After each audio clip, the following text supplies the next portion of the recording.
Bonjour tout le monde, je m'appelle Mallory Manger, je suis nutritionniste pour la clinique Epitelia et aujourd'hui, on va fabriquer ensemble du kéfir de fruits. Donc, qu'est-ce que vous allez avoir besoin pour faire cette recette-là? Premièrement, c'est un gros bocal qui contient au moins 14 tasses d'eau, donc environ 4 litres, un gros bocal comme ça. Ensuite de ça, on va avoir besoin d'un petit coton à fromage comme ça ici et d'élastique pour pouvoir fermer le contenant quand on va avoir terminé notre recette. On va avoir besoin également d'une tasse de sucre de canne. On va avoir besoin d'une poignée de raisins secs ou de figues séchées.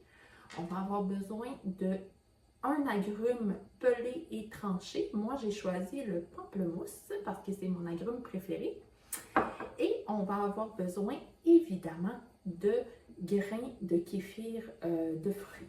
Dans mon cas, je les ai achetés déshydratés. Donc, il a fallu faire une petite étape préalable avant de pouvoir fabriquer mon kéfir de fruits. Donc, je les ai réhydratés dans 2 tasses d'eau non chlorée. C'est important que l'eau soit non chlorée. Et si vous n'avez pas d'eau de source à la maison, vous pouvez tout simplement prendre de l'eau du robinet et la laisser toute la nuit à température ambiante. Le chlore va s'évaporer et à ce moment-là, vous pourrez utiliser votre eau pour réhydrater vos grains. Donc, j'ai mis les grains de kéfir de fruits déshydratés. J'ai mis 2 tasses d'eau non chlorée et j'ai laissé tremper à température ambiante pendant 3 heures. Donc, mes grains sont prêts pour la fermentation. La première étape qu'on doit faire, c'est de mettre 14 tasses d'eau bouillante, pas d'eau bouillante, d'eau tempérée, pardon, à température pièce, dans le fond, dans votre bocal. Donc, moi, je les ai déjà mis dedans. Et on va dissoudre une tasse de sucre de canne à l'intérieur. Le sucre est bien important dans la recette. Il permet de nourrir les bactéries qui vont pouvoir effectuer la fermentation, en fait. Donc, c'est vraiment de la nourriture pour eux. Donc, à la fin du processus, il va rester un petit peu de sucre résiduel, mais presque pas parce qu'il va avoir été tout mangé par les bactéries. Donc, voilà, on mélange bien pour pouvoir que ce soit dissous, en fait. Notre deuxième étape, ça va être de filtrer nos grains de kéfir pour avoir seulement les grains et non le liquide dans lequel ça a trempé tout le matin. Donc, je me suis placé une passoire comme ça avec un petit coton en fromage. Moi, je préfère emballer mes grains de kéfir dans un coton à fromage pour les placer dans mon contenant pour, à la fin, ne pas avoir à les trier les fruits séchés des grains de kéfir. Donc, je prends mon petit coton à fromage et je sais que mes grains sont tous à l'intérieur. Donc, je vais filtrer ceci.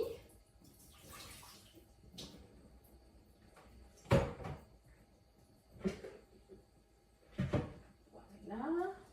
Donc, vous allez avoir vos grains de kéfir qui ressemblent à ça ici, à l'intérieur de votre coton à fromage. On va ensuite, moi j'ai pris une petite ficelle comme ça ici pour pouvoir attacher mon coton à fromage. Donc, je vais me faire un petit nœud qui va être facile à défaire. Je réutilise le coton à fromage et la petite ficelle quand je refais une recette. Donc, je place mes grains de kéfir ici dans ma recette. Ensuite, on va placer une poignée de raisins secs. Ce qui va nous dire que la fermentation elle est terminée, c'est que les raisins secs vont remonter à la surface à cause des bulles de gaz carbonique. Donc, ça va être un des indices comme quoi notre fermentation elle est terminée. Donc, on met ça ici, là, ça coule dans le fond et quand notre fermentation va être terminée, vous allez avoir tous vos petits raisins sur le dessus de votre jarre. Ensuite de ça, on place notre agrume tranché et pelé. C'est ce qui va donner la saveur à notre kéfir. Et finalement, c'est déjà terminé notre recette. C'est vraiment simple. Le kéfir de fruits, c'est la fermentation la plus simple qu'on peut faire. Donc, c'est vraiment une bonne chose pour commencer à faire de la fermentation à la maison. On va placer notre coton à fromage sur le dessus. Ben, le petit étamine, là, en fait, je dis coton à fromage, mais c'est pas exactement ça. C'est plus comme un tissu qui va respirer. Vous allez avoir terminé votre recette. Ça va prendre environ 36 à 72 heures avant que la fermentation soit complétée. Et c'est important de goûter à chaque jour à votre kéfir pour s'assurer que tout est bien correct, que ça goûte bon. Et l'indice principal, ça va être que les raisins vont être remontés à la surface quand la fermentation va être terminée. On place le bocal dans un endroit pas frais, là, mais surtout à l'abri de la lumière, température pièce, pour les 24 à 72 heures de la fermentation. Ensuite de ça, on va pouvoir retirer les grains de kéfir et les réutiliser pour une autre recette.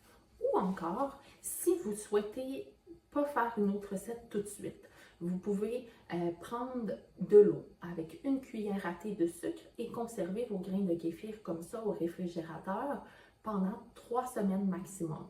Donc, vous devez faire au moins une recette de kéfir aux 3 semaines pour entretenir vos grains de kéfir. Ce qui est génial quand on achète des grains de kéfir comme ça, c'est qu'ils vont être bons pour toute votre vie si vous les entretenez comme il faut. Donc, c'est vraiment un achat qui est super rentable à long terme. Les outils et les grains de kéfir que j'ai achetés, je les ai pris pour ma part chez Révolution Fermentation. Il y a d'autres endroits qui vont vendre ces produits-là, mais la jarre et les grains proviennent de ce magasin-là en ligne que j'ai acheté. C'est arrivé directement chez moi et ça a été très simple à commander.